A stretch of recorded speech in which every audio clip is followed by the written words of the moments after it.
Dodge City, into the territory on west. There's just one way to handle the killers and the spoilers, and that's with a U.S. Marshal and the smell of Gunsmoke.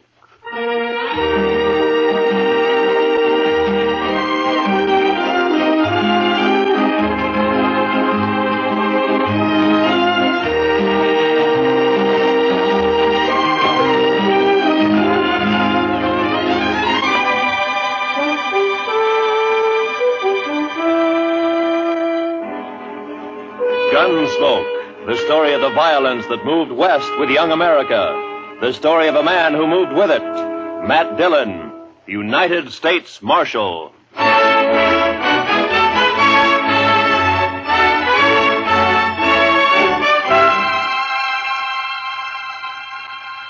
Wanted for murder. Wanted for murder. Clay Richards. Clay Richards. Age 31. 31. Height 6 feet. Eyes brown. Hair red. Eyes brown, hair red. Hey, how'd you like me to print his picture on these notices? I got a woodcut. Well, let me show you. Ernie! Yeah? Fetch your Marshal a copy of that front page. Interviewing Clay's wife yesterday, I noticed a tintype on the mantel, their wedding photograph. So, first thing you know, I snitched it. It's very thoughtful. Yeah, I'll take it, Ernie. Here. And then I propped it up in front of me and carved me this woodcut. Ain't she prime? Ain't she just elegant? Real elegant. Good likeness, don't you think? Of course, he was 7 or 8 years younger with the tintype. Yeah, it's a good Cut likeness. his hair short. And Doesn't show what makes a law-abiding man like And him you try gotta to keep rob in a mind the bank. tintype's very short. Doesn't look like a man who It murdered an old knows cashier and my a eyes. Chinese Remember, cook who just happened to be Sure sweated there. over it, though. But Yes, it's a sir. good likeness. Yes, sir, it is. A picture like this sure dresses up the front page, don't it? Yeah, it's a little masterpiece, Mr. Hightower, a notable contribution to the culture of Dodge City. Well, thank you, Marshal. Does fetch the eye, don't it? I'm printing an extra 500 copies of the weekly, and I bet I sell them all. Too bad the cashier's shot went wild. If he'd managed to kill Clay or even wing him, why, I bet I could sell 1,000 extra copies. We must be thankful for the blessings we do receive, Mr. Hightower. Oh, I am, Marshal, I am. Why, just before it happened yesterday afternoon, I didn't know what I was going to fill my columns with, and then, like manna from heaven, 2 murders and a bank robbery. Attempted bank robbery, Mr. Hightower. He turned and ran before he got his hands on so much as $1. Yes. Still, as you say, like man. Dillon, I'm talking business. What is it, Chester? Well, it can wait, I guess, Mr. Dillon. Yeah, print Clay's picture on those notices, Mr. Hightower. Oh, where were we? Eyes brown, hair red. Oh, yes. Also known as Red, Bricktop, and Sorrel. He didn't answer to no other nicknames, did he? No, that's what they called him. All right, then in big letters, $400 reward. Dead or alive. And at the bottom, apply Matt Dillon, Marshal, Dodge City. Print 200 copies. How soon can I send Chester over for him? This afternoon. Good morning, Mr. Hightower. Chester?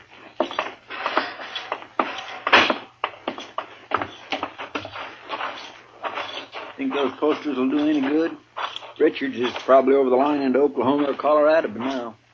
That strawberry roan of his is the fastest in the county. He has no money. He panicked and ran out of the bank before he got a penny. I think he'll try to get help from his wife or brother or a friend the first chance he has, maybe tonight. I say he's around here somewhere.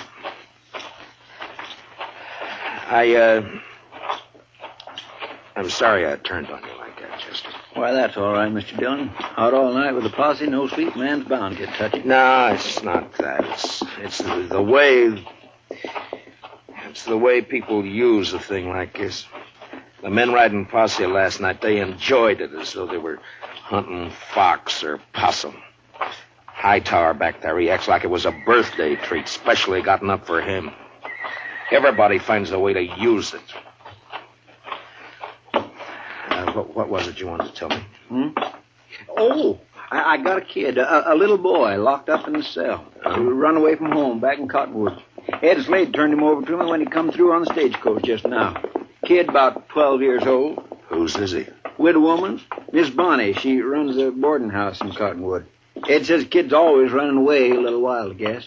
He flagged Ed for a ride on the road halfway between there and here. As soon as Ed seen him stand there with his bundle on his shoulder, he knowed what he was up to. So he told the kid he'd help him and then turn him over to us when he got here.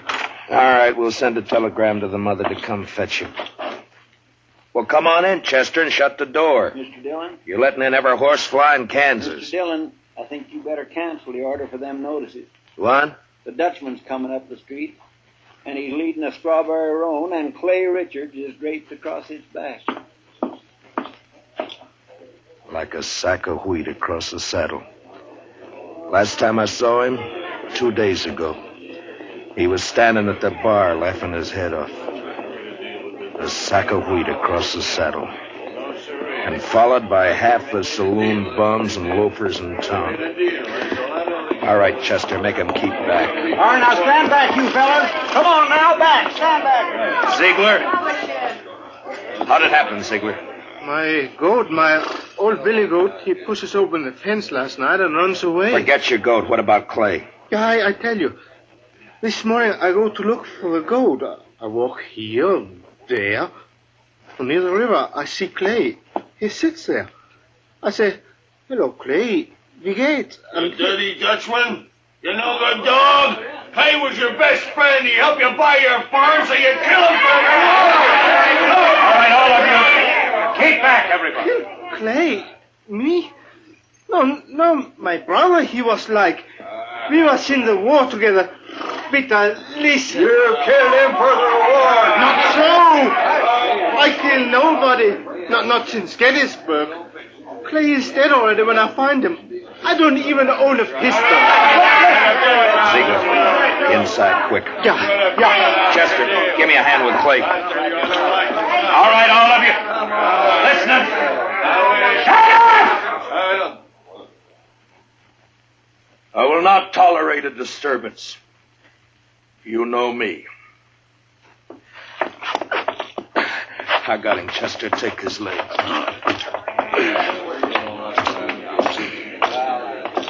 All right, kick the door shut. Marshal, I don't kill Clay. On this table, Chester.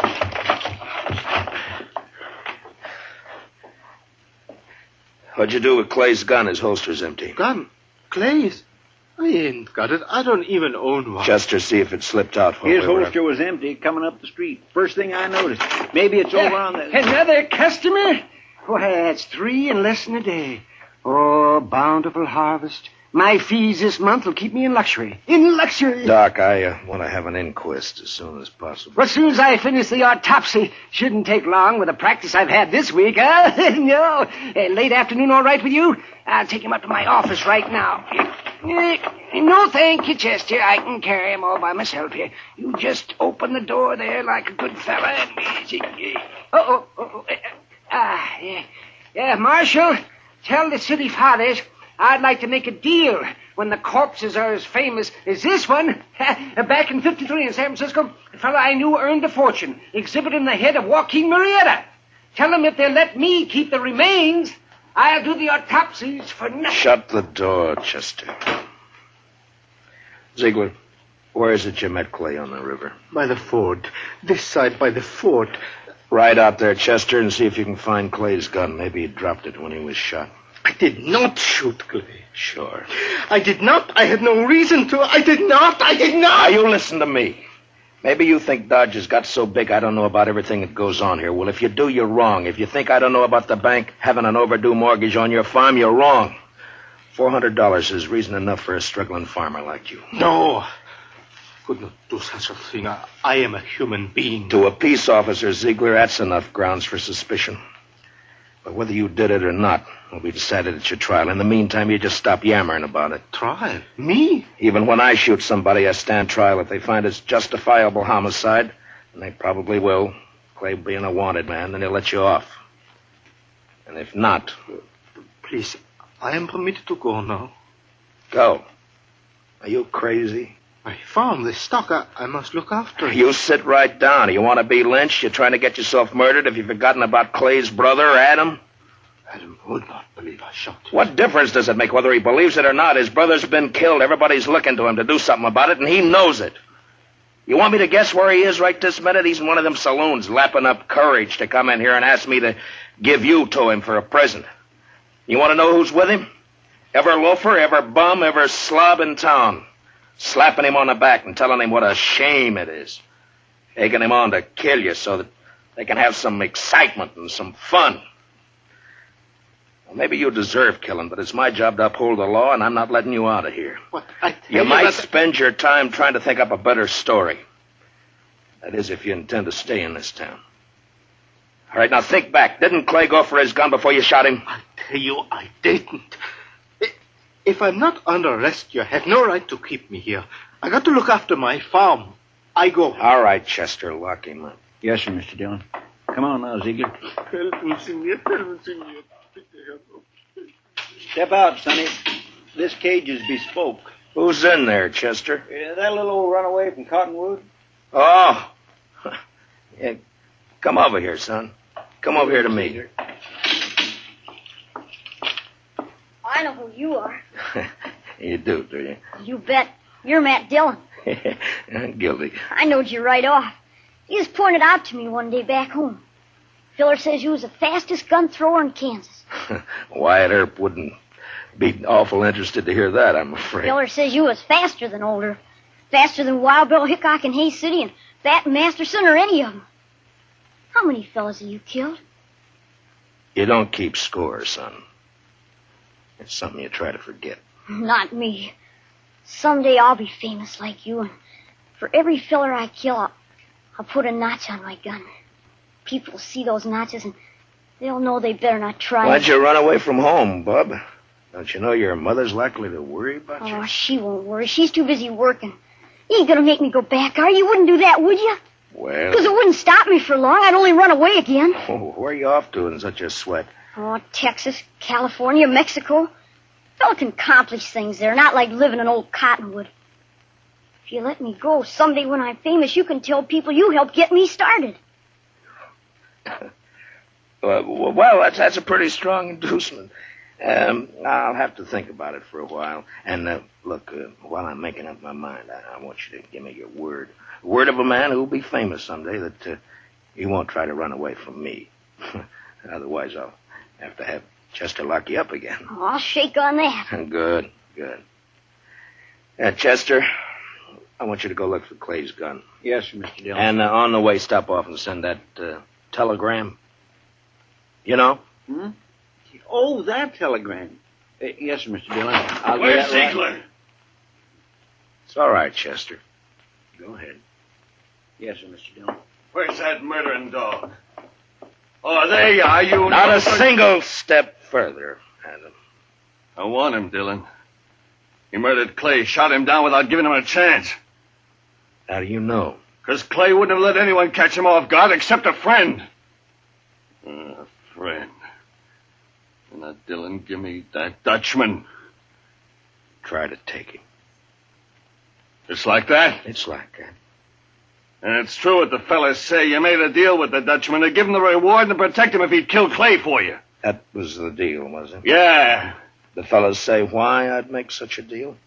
Dillon, it ain't no longer a secret around town that you and Francie warned each other. But Clay was in the way. You had him killed so you could get his wife. Do you deny it? No.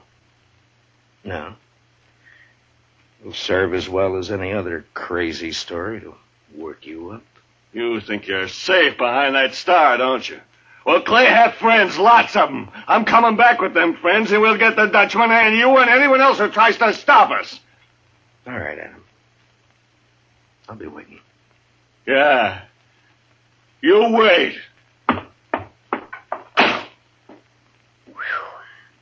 I almost seen something pretty just then, didn't I, Mr. Dillon?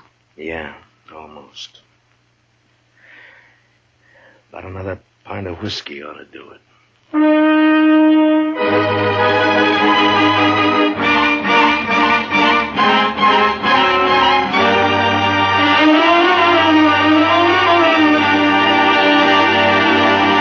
We will return for the second act of Gunsmoke in just a moment, but first, many radio shows win high popularity with the prizes and cash they give away, but there's one show that's tops because the head man gives away as little as possible. What other radio program could it be but The Jack Benny Show, so be listening. Here's the second act of Gunsmoke.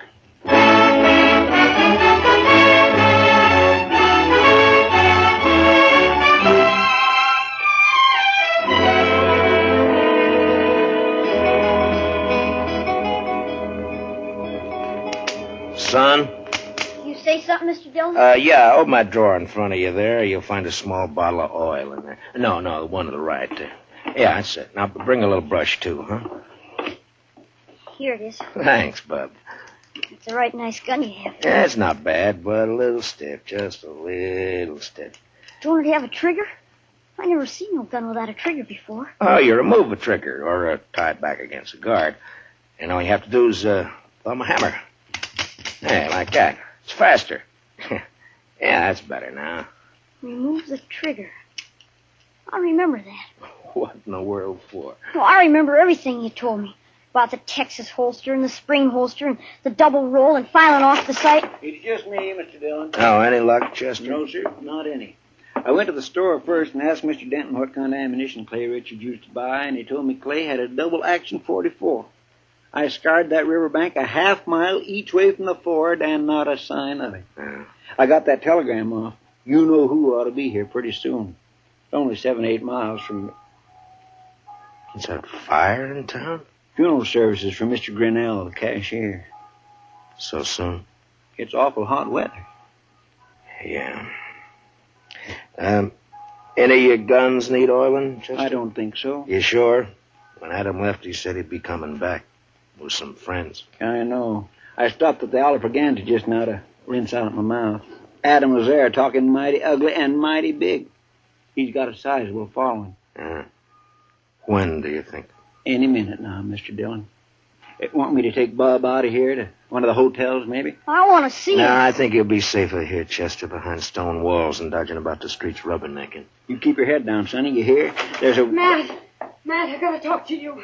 She ought to be in mourning. If she cared for Clay at all anymore, she ought to be in black. Matt, Oh, Lord, I find her more beautiful all the time. Matt, have you heard what they're saying? What are they saying, Francie? That you and me, that you made Pete Zeigler kill him because I'm sorry that got back to you, Francie. it's all over Dodge. Adam almost strangled me before they dragged him off. Francie, I didn't shoot Clay. Francie, I beg you, believe me. Shut up, Zeigler. Shut up or I'll pump you to death! Francie is just one of those crazy stories. They needed one and they made one up. But, Matt, everyone believes it. On my way down here, people were pointing, whispering. Old women clucking their tongues at me. They believe it. They'll forget it as soon as this is over. They'll remember that even if we once did go with each other, it was finished and done with even before the war ended, before you even met Clay. No, they won't forget it. For the rest of my life, as long as I stay here, Hold it a minute, Francie.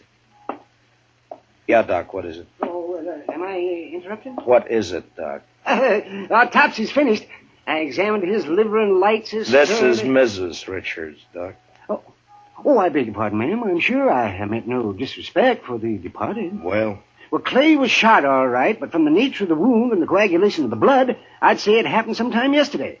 I'd say the cashier's bullet didn't go wild after all. how could a dead man gallop away? Well, the wound wasn't what killed Clay. The ball hit the rib case and it bounced off. .22 caliber it was. What did kill him was the stab in the back, right through the spine, inflicted sometime this morning. Now, near as I can judge, by a small blade, 2 or 3 inches long. It could have been a Barlow knife. Thanks, Doc. Please accept my condolences, Mr. Richard. You call the inquest anytime you're ready, Marshal. Chester, close the door. You see, I didn't do it. I didn't shoot him. All right, I told then you that stabbed him, maybe. You said you never carried a gun. Look, Francie, go home and give matters a chance to simmer Matt, down. I'm going to ask you for something. Yeah? Turn Pete Zeigler out into the street. What? Francie, they're itching to get their hands on him. Let him have him. It'll prove that story's a lie, that you didn't make a deal with him. Please, Matt, I have to live here. Hear me, I have to live here. Matt? Matt? Don't look at me like that. Go home, Francie. Go home or leave town or hang yourself or anything you like. Just go away. Away! Right now.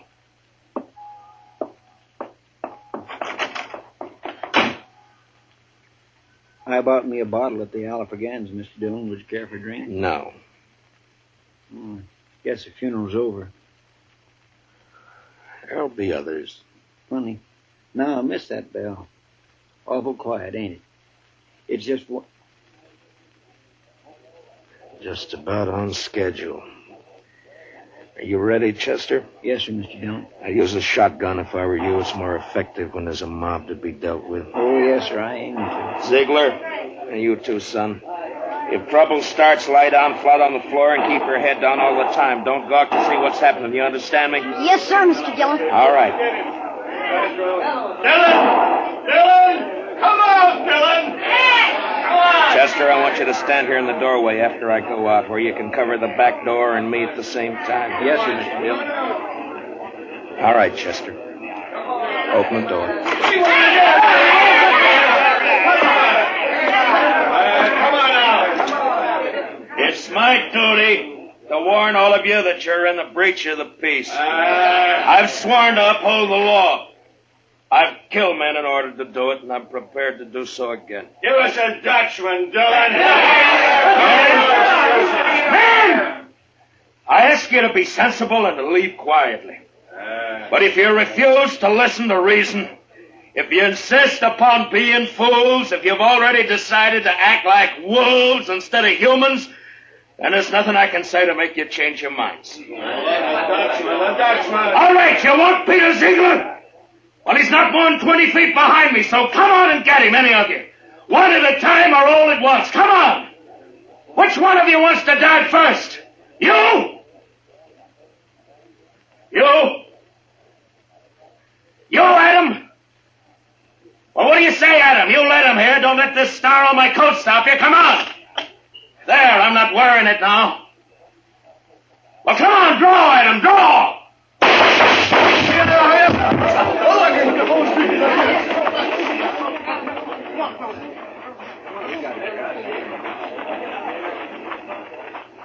You all right, Mr. Dillon?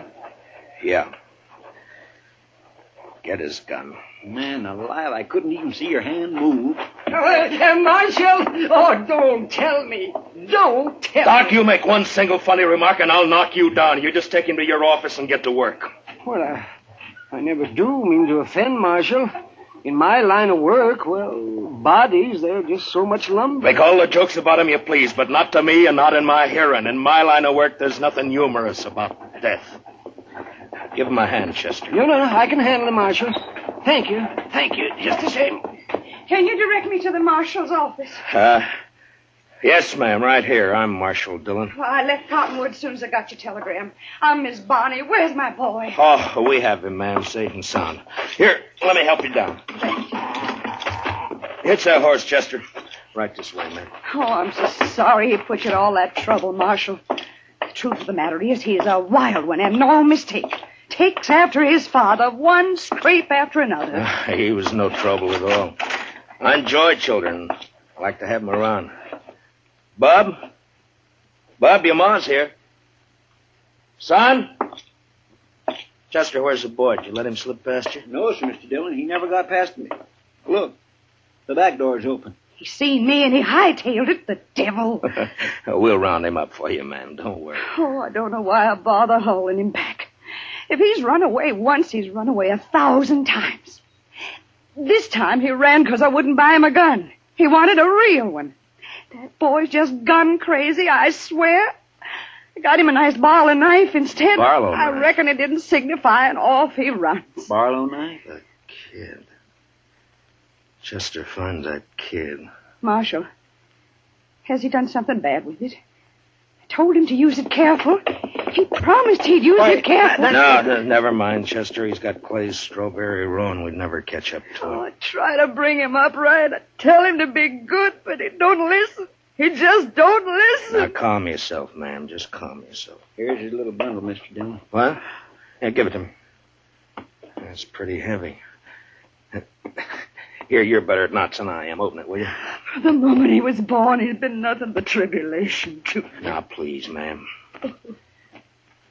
What's he got in it, Chester? Shirt, stockings, piece of sausage, and this. 44 double action. Yes, sir, Mr. Dillon. That's Clay's gun. Sonny didn't manage to keep it long, did he? Well, if he wants a gun that bad, he's bound to get hold of another one somewhere, somehow. Chester, call Mr. Hightower over. Hey! Hey, Mr. Hightower! Oh. Come on over. Mr. Dillon wants you.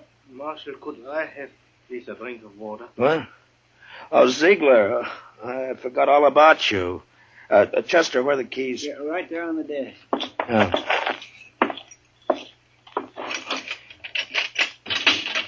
There we are. It'll be safe for you to go home now.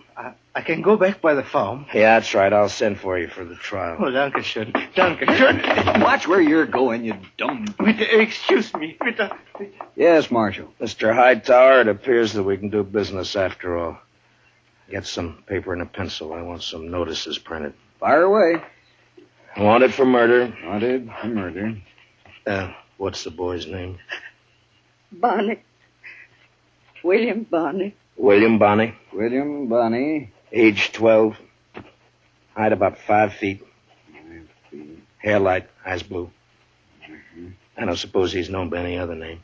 I know. Everybody just called him Billy. Or the Kid. Also known as Billy. The Kid.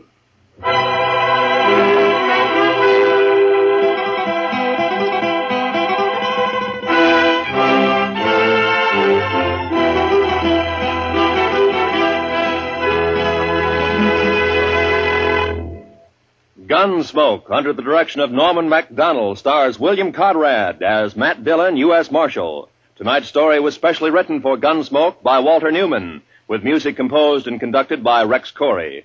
Featured in tonight's cast were Don Diamond, Parley Baer, Harry Bartell, and Howard McNear, with Richard Beals, Paul Dubov, Georgia Ellis, and Mary Lansing.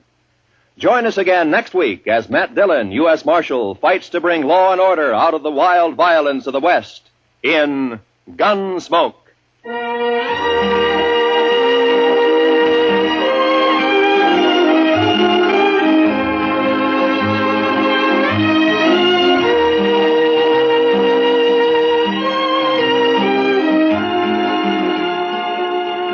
Those longtime favorites, Amos and Andy, are rising to new heights in their CBS radio series on Sunday nights.